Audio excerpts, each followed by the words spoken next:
pengelolaan program yang berdampak positif pada murid. Kegiatannya yaitu berani cerita 5 menit. Maka dari itu hari ini kita akan mengamati salah seorang guru kita, Ibu Sri Subekti, akan bercerita selama mungkin kurang lebih 5 menit. Setelah itu nanti, setelah Ibu Sri cerita, selama Ibu Sri cerita, kita akan mengamati Ibu Sri bagaimana Ibu Sri bercerita. Setelah itu nanti kita akan mencoba untuk bercerita pengalaman kita. Ceritanya tentang apa saja. Mau cerita tentang waktu masih kecil, atau cerita dongeng, atau cerita tentang materi pelajaran, itu boleh. Semua terserah kamu. Jadi sekarang mari kita saksikan, kita amati Ibu Sri. Setelah itu nanti Ibu minta 2 orang untuk bercerita juga. Bisa? Bisa, Ibu. Bisa. Mau cerita pakai bahasa Inggris boleh, pakai bahasa Dawan juga boleh. Kamu semua bisa bahasa Dawan toh? Bisa, Bisa bahasa Ibu. daerah toh? Bisa, Ibu. Jadi kalau belum bisa hari ini, pertemuan berikut harus bisa. Harus berani bercerita di depan kelas.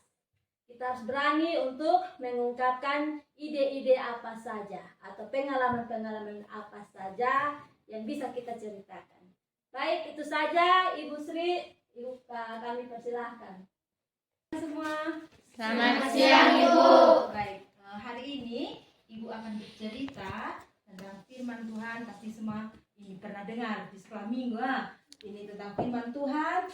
Ini Ibu ambil dari Injil Lukas pasal 18 ayat yang ke-9 sampai 14. Itu di situ firman Tuhan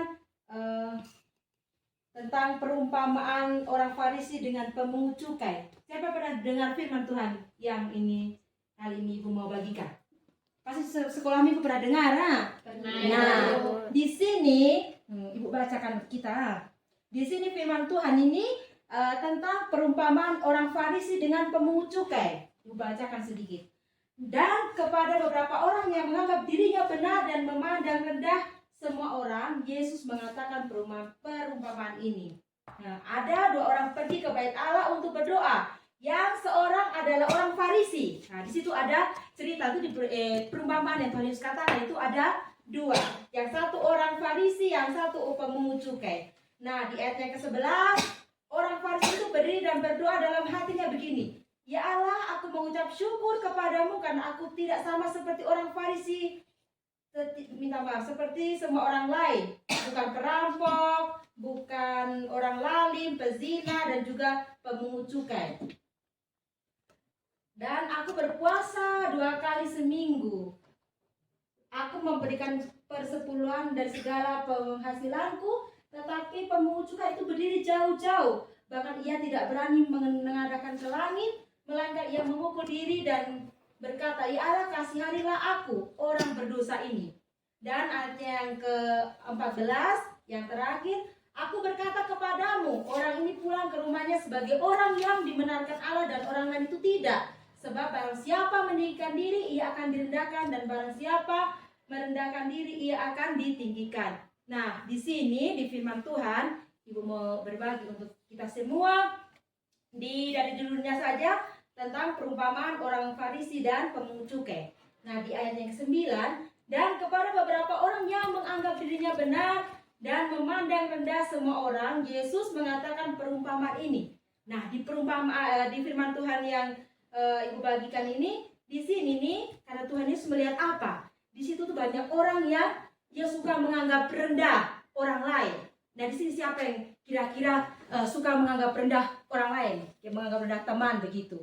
Pasti ada atau pernah? Pasti pernah atau kita merasa sombong.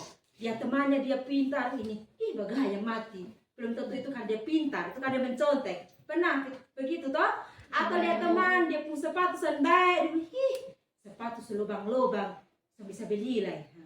Atau kita punya baju yang bagus, atau kita dapat peringkat 1, kita sudah merasa sombong. Bilang, baju juara 1, lihat itu 1 tuh.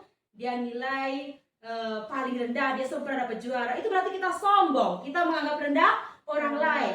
Nah, di firman Tuhan di Lukas ini, Tuhan Yesus mengajarkan kepada murid-muridnya supaya jangan kita merasa sombong, kita merasa menganggap orang lain rendah. Nah, di situ tadi cerita tentang apa? Orang Farisi dengan pemungut cukai.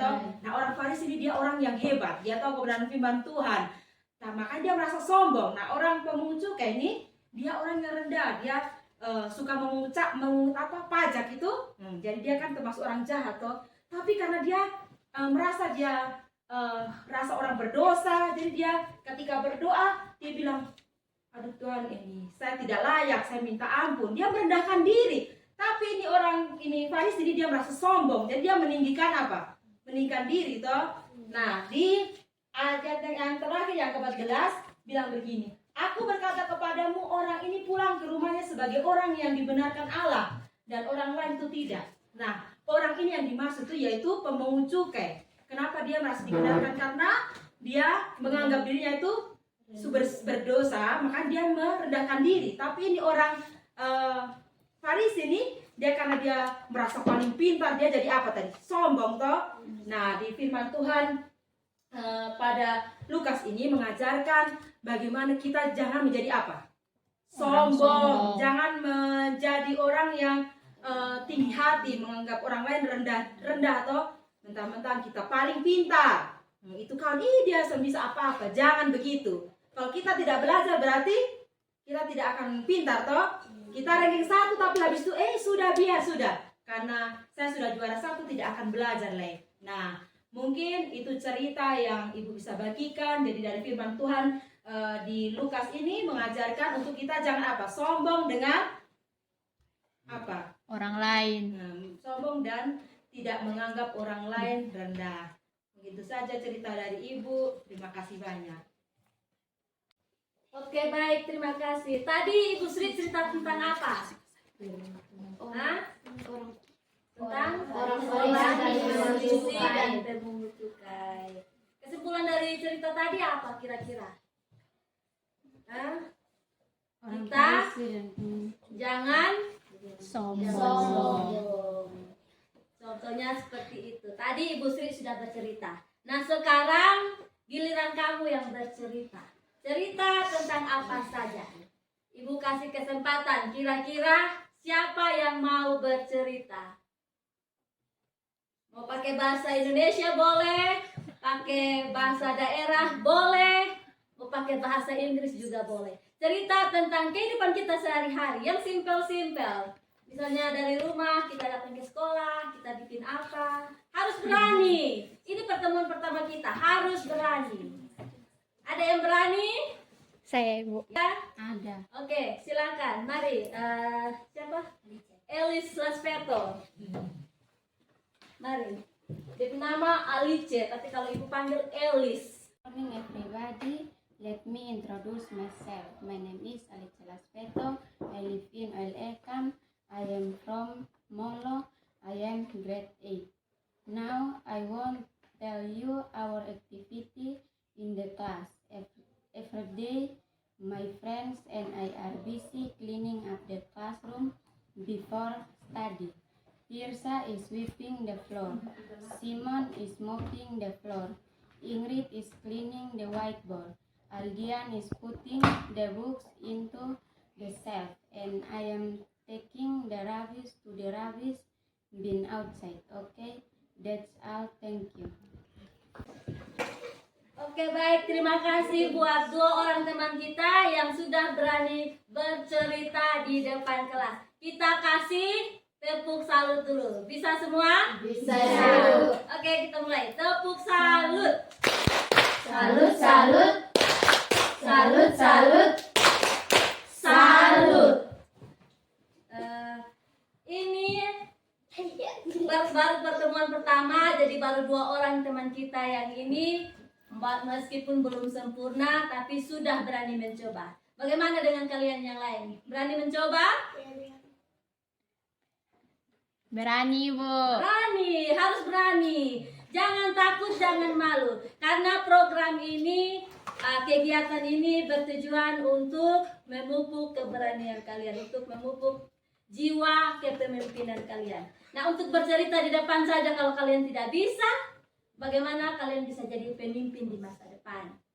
Ya toh? Iya, Ibu. Jangan malu-malu, jangan takut-takut, jangan ragu-ragu. Nanti pertemuan berikut siapkan cerita masing-masing. Cerita tentang apa saja dari kalian. Seperti yang sudah kita diskusikan. Misalnya ada yang mau cerita tentang saya dapat baju baru. Bisa maju dan cerita di depan untuk bercerita. Bisa toh? Bisa, Ibu. Oke, sampai di sini pertemuan kita hari ini. Sampai jumpa di pertemuan berikut. Salam. Salam.